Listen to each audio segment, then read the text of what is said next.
I'll call the meeting to order. Please rise for the Pledge of Allegiance.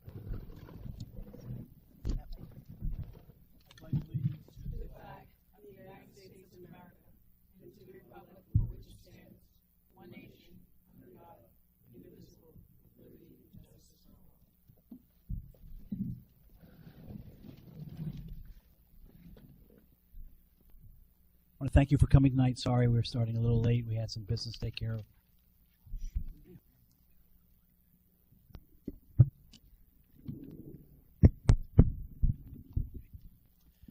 Okay, pursuant to the Open Public Meetings Act, Chapter 231, Public Laws of 1975, this meeting has been duly advertised in Spark Press, issue January 18, 2013.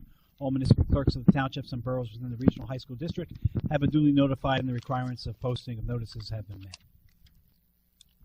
Okay, minutes approval. Mr. Boyce. Motion. Jen. Second. Mary Ann. Discussion. Seeing none, Mr. Boyce. Mr. Asatola? Yes. Mr. Bruno? Yes, for January 7th. I'll abstain from the 28th. I wasn't here. Mrs. Canario? Yes. Mrs. Lavin? Yes. Mr. Lawson? Yes. Mr. Messinger? Yes. Mrs. Sotera? Yes. Mr. Mazick? Yep. Mr. Moses?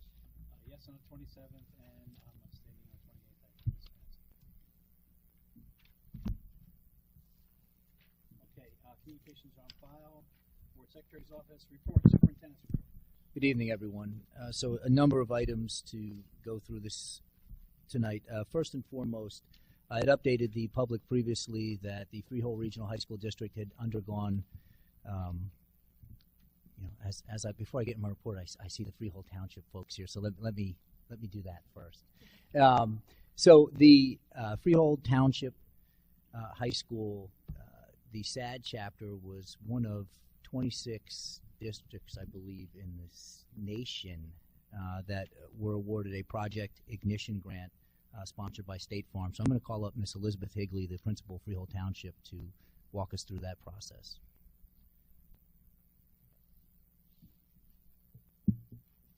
We will forward the information from Donna Evangelista about this opportunity for a grant, and Project Ignition has to do with safe driving. So I forwarded to my two SAD advisors who have been very active and have been participating in SAD for the last couple of years at our school and has done a wonderful job. So I'd like to introduce them to tell you how they decided on which grant. It's a continuation of a program they had brainstormed about last year. When this came along, it really dovetailed right along with it. So they thought it was a great opportunity, and we're really appreciative of State Farm for giving us this grant. But Lisa Lamosky and Jamie Ratine are the two teachers that are really responsible. So I'll let them come up.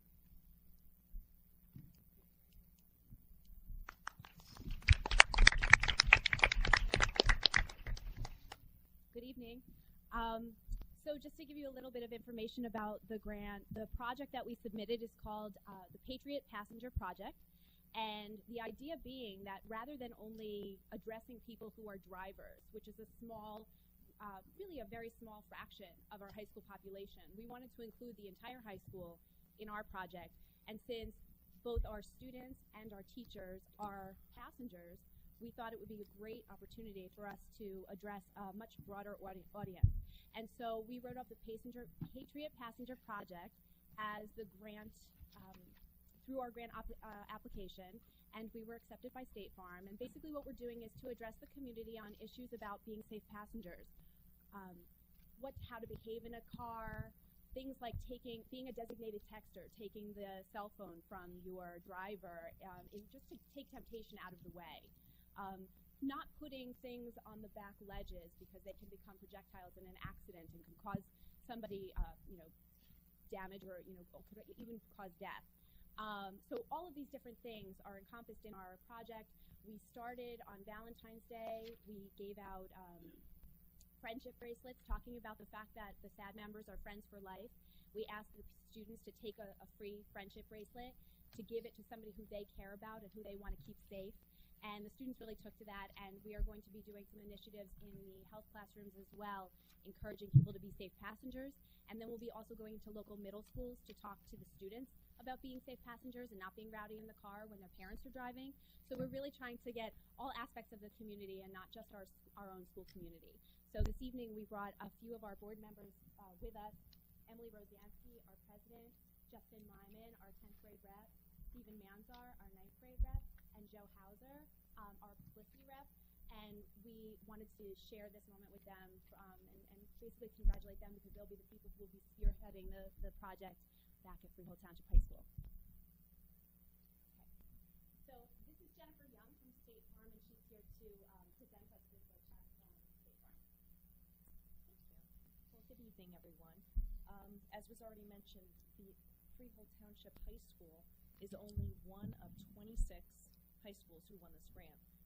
We receive thousands of applications every year, so I think that says a lot about the school and about the project. Usually it's 25 winners, but we had a tie this year, so this year it is 26. So again, I congratulate Freehold Township High School, and I'm here with Agent Ed Hocker, who is our agent in Freehold, and we're just happy to be here and happy to support this great program.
Trying to catch this.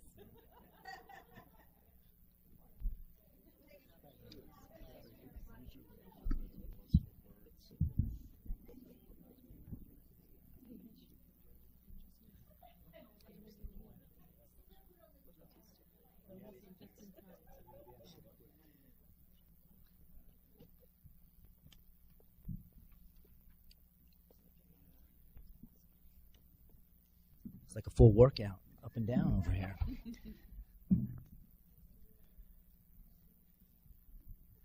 So thank you once again, and obviously, for folks in the audience, we're a high school only district, and we have thousands of students who are in a car at any given time throughout the district. So anything that we can do for just increased awareness, a little bit of prevention. I think we all know, certainly when students first earn their licenses, there's a learning curve, certainly. There's a number of folks who never quite do so well on that learning curve as they drive. And so anything that we can do, I think, goes a long way. So an excellent opportunity for our students. As I was saying earlier, I had updated the public previously on this year, Freehold Regional High School District underwent Cusack Evaluation. The Cusack Evaluation in the state of New Jersey is a mandated evaluation that occurs of all school districts every 3 years. It's broken down into 5 components: instruction and program, fiscal management, governance, operations, and personnel. And what the process typically consists of is that the school district fills out a number of questions around that are known as DPRs, district performance reviews, around those different categories, and the school district attests to whether or not they do things as mandated by the state. And then you create a sort of sub-checklist for each category, and ultimately what happens is representatives, the county superintendent, the county education specialist, and state employees who specialize in business and operations actually come out to the district. So we had 4 folks here for a whole day that spent a whole day with us. And what they first do is they spend the first part of the day going through the district books and verifying that what we said is actually true in terms of how we rated our school district. And then there's something new with Cusack, and that involves visits to classrooms, which had not been the norm a few years ago. They changed that within the past year. And I'm proud to say that the day before the county officials were coming out to Freehold Regional High School District, and this is January 16th of this year, I received a phone call from the county superintendent who said, we just received the new classroom rubric for when we go into classrooms and gauge what we do or don't see. And he said, I understand you haven't had the opportunity to see that rubric. You haven't had the opportunity to review that rubric. And with no notice, I am fine if you want to postpone the visit so that you have time to review the contents of the rubric and certainly update your teaching staff on what may or may not be some of the items that the county was looking for. And we said no. You know, we're proud of the teaching and learning in our classroom. Doesn't make one bit of difference to us. Come on down. Keep the visit the way it is, and we'll see the rubric when you get here because we think you're going to see some really effective teaching throughout the school district. And they came, and it was a highly successful day. And so to put it in simple terms, a school district in New Jersey, if on all 5 of those categories, if you score 80% or above on all 5 of those categories that I mentioned earlier, you're designated a high-performing district in the state of New Jersey. We scored 100% on 4 of the 5 categories and 97% on the 5th category, and the county came out and verified that evaluation, designated us as a high-performing school district. And I'm proud to say that the subsequent county meeting, you know, the county superintendent publicly told the other superintendents throughout the county what exceptional teaching he had witnessed at Freehold Regional High School District. So a nice story for our school district. We also, on February 13th, conducted our first whole faculty training around the implementation of the Marzano teacher evaluation model. And folks have heard me talk about this over and over again over the past year, but you know, the mandate from the state as part of the No Child Left Behind waiver is that school districts in New Jersey will implement a new teacher and principal evaluation framework by September 1st, 2013. That is a very, very tight timeline.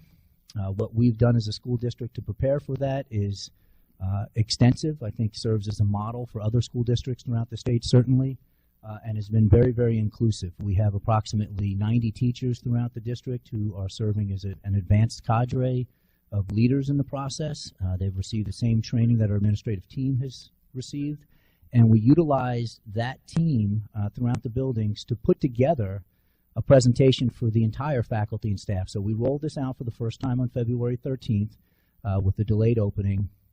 And in all 6 high schools, we created the same presentation together, ran that through multiple feedback loops of administrators and teachers. I recorded a video message to open it up so that all 6 schools heard the same message simultaneously. And the feedback you know, from the faculty and staff, both along the teaching end of things and the administrative end, was incredibly positive. I think that folks saw their questions and concerns rolled into the presentation, that we were listening, that we're learning as we develop how that model is going to work itself out within the Freehold Regional High School District. And we have a team that is putting together our professional development for the remainder of the year in our faculty meetings. So we will have the same presentation cycle through for the whole district on March and April faculty meeting dates, and during our early dismissals for prom later in the spring. We have some substantial training scheduled for the administrative team over the summer, and you know, we'll be prepared to implement that model come the first day of school in 2013-14. We also conducted 3 times a year. Our special education department in the school district does a wonderful dance event for our special education students throughout the district, and we host those events at different locations. On February 14th, we conducted a Valentine's Day dance that was at Freehold Township High School, and what we do with some of our students from across the district. We bus them to a central location and give an opportunity for many of our students who don't necessarily have the chance to get out and about in the way that all students do, an opportunity to engage in a dance. The teachers in the special education department chaperone that. Our paraprofessionals are always wonderfully represented. And our students, our peer leaders, really take ownership over those events. And I think events like that are something that sets apart our school district, and the fact that we conduct those and we continue to support those. And it was a wonderful event on February 14th. We have also, one of the outcomes of the survey that we sent to our stakeholder group earlier this year was really some questions around and concerns around drug and alcohol prevention in our high schools. And in order to be responsive to that, we've gone out, and I have to give Jennifer Sharp credit for listening to our student, our SACs throughout the district, our substance awareness counselors, who recommended a gentleman who's known as Dr. Raj, who's an expert in drug and alcohol prevention. We've got a program running in all 6 of our high schools at this point in time where our students will, he's going to present to our students. He's also working with small groups of our faculty and staff throughout the district in a pull-out capacity to better recognize concerns and areas around substance abuse. And I think it's a terrific feather in the cap of our school district being responsive to some of the from our larger community. Also had the opportunity with Mr. Moore to present at Texpo this past year on the strategic planning process. We are moving forward with year 1 of the implementation of our plan, and I am proud to say that I think the model through which we engaged in that process has been emulated throughout the state over the past year or so. And we've received a number of phone calls and helped a number of other districts who are initiating the strategic planning process. I think it was a nice feather in the district's cap that we were able to present our processes for that plan last month at Texpo, which is one of the larger educational conferences in New Jersey. Also, the Freehold Regional High School District was fortunate last year to apply for and be accepted into a program called Collaboration for Innovation, which was an attempt to bridge 5 districts across the country utilizing technology for some sharing of best practices and really breaking down the walls of sort of formal meetings between district stakeholders and leveraging an online platform to do that. We had a conference call last week, and it's gotten off to a fairly decent start with the collaboration. We are going to be much more specific moving forward as a group, and some of the other districts involved. It's ourselves, it's West Windsor-Plainsboro, Hillsborough in New Jersey, Racine, Wisconsin, and Columbus City Public Schools in Ohio. Racine is a district of about 25,000. Columbus City in Ohio is a district of about 50,000 students, so some significantly larger districts across the country. And we are now engaging in topical sharing and going to start moving into webinars and the such, and picking sort of timely topics for the districts to move forward on. We sort of started to build a platform of collaborating and sharing, and so we're looking to increase that collaboration moving forward. So that's off to a terrific start. A few words on ESUP tonight. Mr. Boyce briefed the board earlier, but we are moving forward to approve tentatively approve a do-it-yourself model with the ESUP. For those of you who've been following along, that's an energy savings improvement plan. Our goal as a school district was to leverage that plan in order to not have to go out to a referendum to upgrade our infrastructure throughout the district over an extended period of time. The process was relatively new in the state last year. We were one of the first districts to attempt to go through it in the state.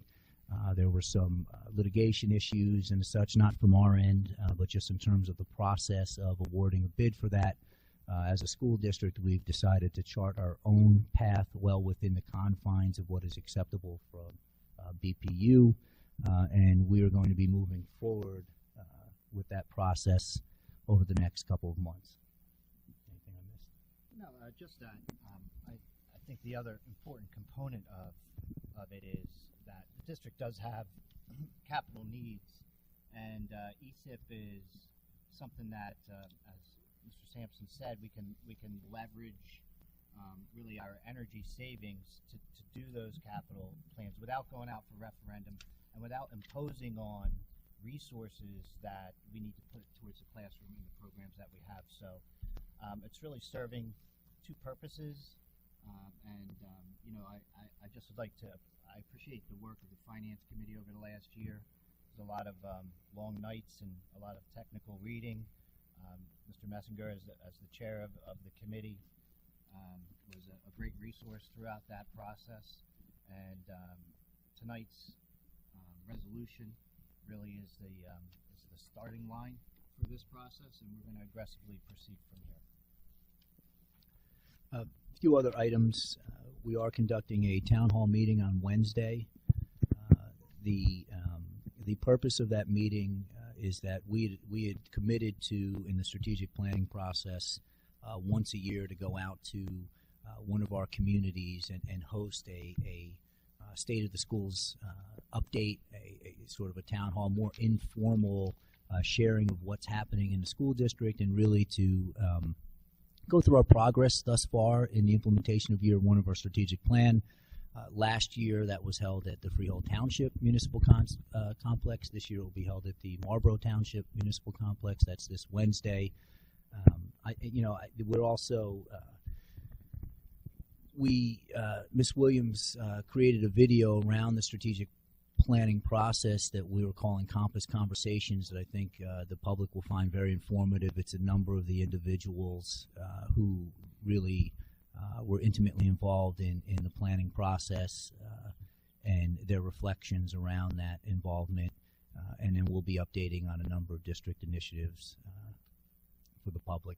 And there'll be some time for Q&A and some time for some more informal mingling and discussion and discourse. So we're looking forward to that this Wednesday night. And then finally, we are adopting our tentative budget this evening. And for all intents and purposes, it means nothing. And I say that because the process in the state of New Jersey requires you to adopt your tentative budget prior to a district receiving its state aid figures and such from the state. So we're a school district where, correct me if I'm wrong, Mr. Boyce, somewhere in the neighborhood of 27 or 28% of our budget is comprised of state aid. We don't have those numbers presently, and we won't have those numbers until after the governor's address, which occurs this week. And by law, after his address, within 48 hours, we'll receive our state aid figures. And there's certainly it's a political hot potato with the school funding formula in the state of New Jersey and what that looks like. For Freehold Regional High School District last year, that was a positive story, but that can change at any point in time, and we understand that. And so to go out and what we didn't want to do is go out and develop one budget that we then say, oh, wait a minute, we now have to change this as a result of our state aid figures. So our formal budget presentation and public hearing on the budget will be on March 21st, Thursday, March 21st. We'll be actively putting our budget together over the next couple of weeks. There are numerous unanswered questions at this point in time, but the procedural formality of adopting the tentative budget is an action that we're undertaking this evening.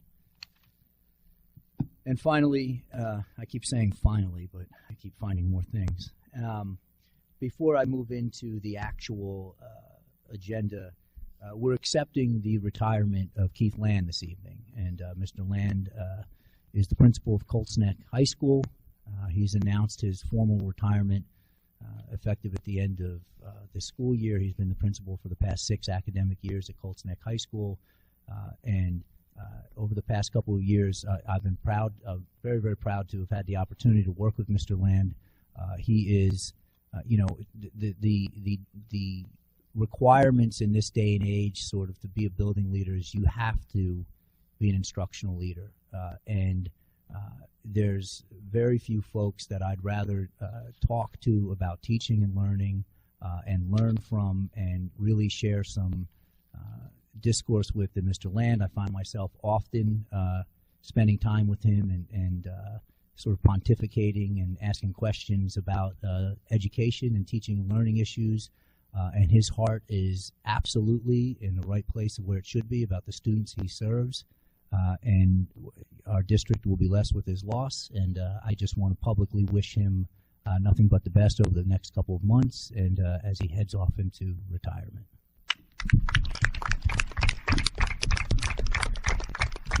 Chuck, if I could add to that, I'm going to be voting on, what is that, H1 with reservations, but I know that Mr. Land has to move on. And I feel very badly about him leaving. Mr. Land, I've worked, with government agencies for the past 33 years, and he's at the top of anybody I've ever met. Mr. Land could attest to the fact that I have heard and listened to more Colts Neck events than anybody in the township of Colts Neck. Is that right, Mr. Land? But I have to tell you, you do owe me a tie. I got you the Yale T-shirt, and it's now about a year, and I'm still waiting for the Colts Neck tie. So before you leave, please pass that on to me. And again, thank you so very much for being there. You're going to be one tough guy to replace. Thank you.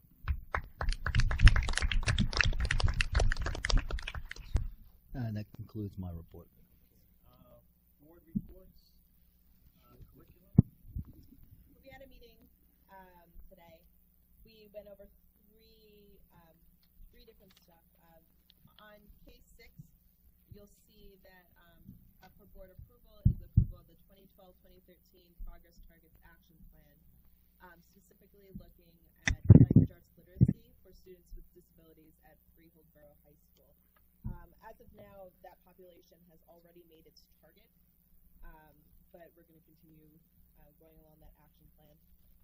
We also spent time looking at the fall SAT scores. Mr. Moore used Google Earth so we could see actually where the scores were geographically, and we could determine where the higher scores generally located, where the lower scores. We see this as a tool to use in the future in terms of addressing specific student needs and target trends that we see geographically. And then finally, we're getting ready for some of our summer programs to occur. We're looking at credit recovery, and then possibly in the summer 2014 looking at starting original credit courses that people can do. Any questions?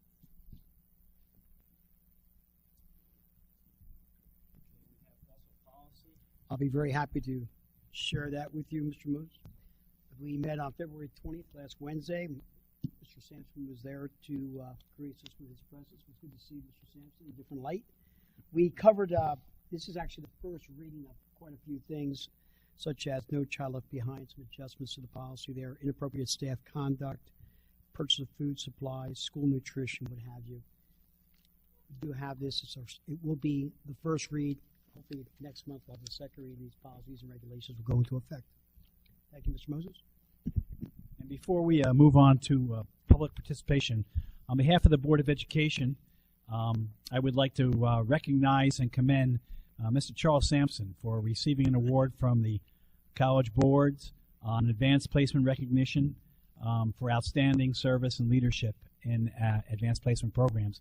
He is the only superintendent, I think it's within a 6-state radius, who got the award. So on behalf of the board, I'd like to congratulate you. All right, and now we get to public participation. We have, yes, Just a couple agenda comments. The agenda's in the back of the room. There should also have been a yellow addendum in the back of the room. I have one additional item, and I'll read it into the record here. Resolved by the board upon recommendation of the superintendent to adopt and approve the agreement in lieu of discipline for student number 142044. In addition, just 3 corrections on page 9 of change of status. For Donald Letho, it should read maintenance at Marlboro High School, not custodian. So if you can make that note. Also on page 9, change of status. Jennifer Okerson, her effective date should be August 19th and not July 1, as noted.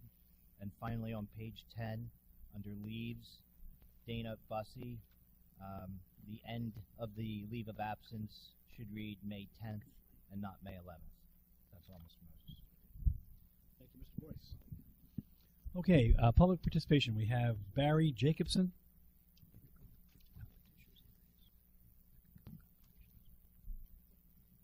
Mr. Jacobson, is that correct that your address is Jackson? Yes. Okay. I do not reside in the Freehold School District, but I am here to alert you to what I believe is a possible risk to your children and a liability to the district, the school board, and the taxpayers. Let me first ask, and I'm glad most of the students left, is there any, and it's a rhetorical question, is there anyone here who does not know the meaning of second base in a dating relationship or a sexual connotation? I mean, I think anybody who's been in this country any time in the last 50 or 60 years would know that. In 2003, my son, Daniel Jacobson, was a freshman at Jackson Memorial High School. My son is both Hispanic and gay. During cafeteria, a senior student would repeatedly grab his chest and yell second base. The student was eventually suspended, but the vice principal who investigated this situation saw no sexual connotation or bias involved in this incident. My son, because of that incident and numerous others that continued for his 4 years in the high school, filed a complaint with the New Jersey Division on Civil Rights for violating the law against discrimination. The Division of Civil Rights issued a probable cause decision that supported his claim that the school district violated the LAD. The school district requested a hearing, and that trial just concluded in September of 2012. We're expecting the judge's decision in hopefully 2 weeks. In August of 2012, that same vice principal testified in court under oath that to his knowledge, second base has no meaning other than on a baseball field. He testified that that was his understanding in 2003, and that was still his understanding in August of 2012. It's difficult to imagine any adult in our society that does not know the dating or relationship meaning of second base. It's a great concern when a professional working with teenagers claims to not know that meaning. I have friends who say that it's clear this vice principal knew the meaning, but perjured himself because his superintendent, the board, or the attorneys told him to. I don't know if that's true, and I'd rather not comment on that matter. But I would say that if that is what he did, what sort of an example is that for our students? We tell them to do what's right, not to do what their friends say, not to do what their gang leader says, not to lie about something, to tell the truth, especially standing up for discrimination. That didn't seem to happen here. I've got other friends who say, he's simply telling the truth. I think that may scare me even more, to be honest with you. Someone working with children who doesn't know what that means in 2003, doesn't know what it means in 2012, and made no effort to find out during those 9 years, despite legal action relating to it, I wouldn't trust that person with children. I don't believe that's someone that should be working with children. This vice principal left the Jackson School District and has been working in the Freehold region. Mr. Jacobson, before you go any further, I just want to caution you that if you're going to make any slanderous or defamatory remarks towards any employee of the Freehold Regional School District, the Board of Education does not condone or support those remarks, and I would like you to acknowledge that if you make those remarks, you may be held liable and that you have been warned.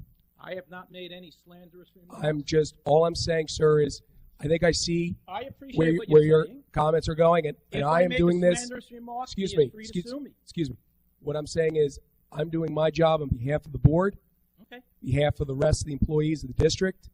I'm just advising you that, and I'd ask you just to acknowledge that. I understand what slander is. I understand the risk. I don't believe I've said anything slanderous at this point. I have given you facts. That vice principal involved is Jack Schollenberger, by the way. Now, I'm sure that a lot of you may say, I know Jack, he's a wonderful man. I've heard parents say that. Let me just caution you that I work in the criminal justice system. And when I have someone who robbed a store in All right, the Mr. mall, Jacobson, Mr. Jacobson, at this point, you have just indirectly accused an employee of the district or related him to some sort of criminal or some sort of criminal action. That's not appropriate, sir. No, I didn't. I was using an example that if people are saying he did good, that I know him to have done good. I didn't say he did anything criminal, sir. If you will just allow me to finish, I'll run whatever risk. I'm on tape. I don't mind. Your analogy comparing him to a criminal is inappropriate and unwarranted. Well, I would say this. If he did perjure himself, that is an indictable offense. And I'm not And that, saying he sir, did that is a potentially slanderous comment because you've just accused him of untruthfulness in I public. said if he perjured himself, sir. I said if. I did not say he did. Either way, I have copies of that transcript if you'd like. If any of you doubt what I'm saying or believe that I'm slanting what was said, that he doesn't know the meaning of the terms, I brought copies of the transcript for any board member or anyone else here who would like to read it. I would say this. The Jackson School Board wasn't concerned about this. As far as they're concerned, they just wanted it gone. They've been involved in a 7-year legal battle as a result of that. I understand your concern, sir. I also understand that if any part of what I said is accurate, I can't think of any other reason for someone not to know that term other than they are naive, out of touch, didn't care to look it up, or were not telling the truth. Either one of those possible options are not someone I would want working with our children. I was here just to alert you to that possibility. What you do with it is your choice. If you want copies of that section of the transcript, I will share it with you. But if, when my son's case is done, if someone in your school faces a similar problem from this same vice principal, I will also make this information available to them. I was here to alert you to a potential problem.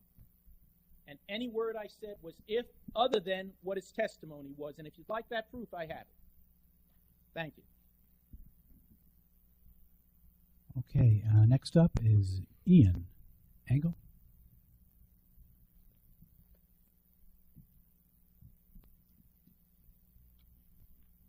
How you guys doing tonight? Good? Okay. My name is Ian Engel. I'm a senior at Freehold Township High School, and I'm also a potential Eagle Scout in Marlborough's Troop 86. I'm the senior patrol leader, and the project that I've decided to take upon myself in order to complete my requirements as an Eagle Scout is the donation that you'll see under my name in Section K4 of the agenda. I'm just here to make sure that the approval of the donation goes as smoothly as possible, and I urge you all to approve it because I have 2 months left until I turn 18, and then I can't do anything else. So that's my agenda here, and I just hope that it goes as smooth as possible. Thank you very much. What motivated you to donate these specific items? Because I live in Marlborough, and I go to Freehold Township for a specific program, CGI, Contemporary Global Issues. And I, as a senior looking back on it now, I understand how much the school, not only in the program itself, but the school as a whole, its environment and the teachers have had such like a profound impact on me. And I just thought that it was nice, and it was just that I'd be able to give back to the school in any way possible. And that form of bocce ball horseshoe pits and bocce ball holders and a sign took that place. Thank you. I'll challenge you to a game. I'm a bocce king. I've never played bocce ball. That is a sin in and of itself.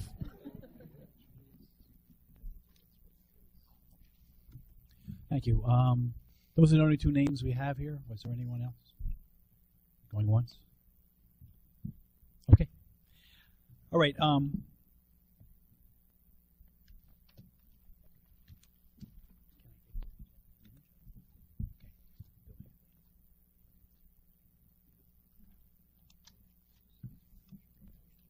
Can I have a motion to take the whole agenda? One thing. Motion. Thank you, Carl. Thank you, Jen. But I knew it. H1 with regret with regard to Mr. Land's resignation. Oh, okay, Carl. Okay. And we'll keep that open just in case you want to come back, okay?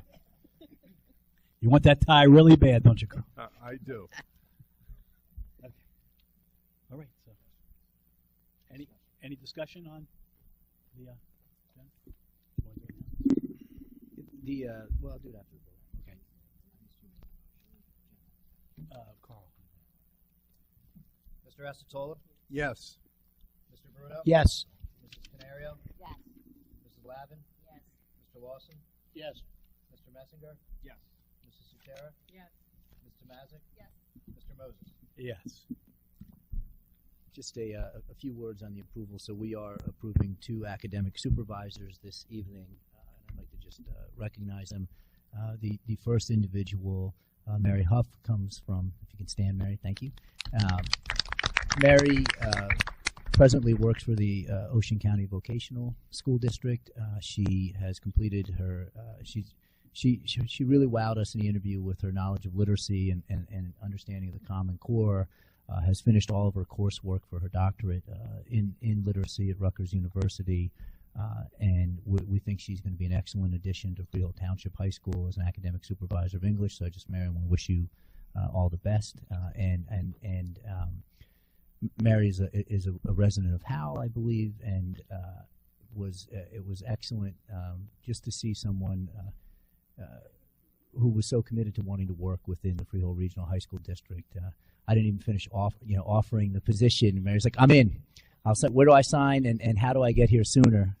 Which was just, and it's really from living within our school district and appreciating it from afar. So, Mary, I think you're going to be excellent and best of luck.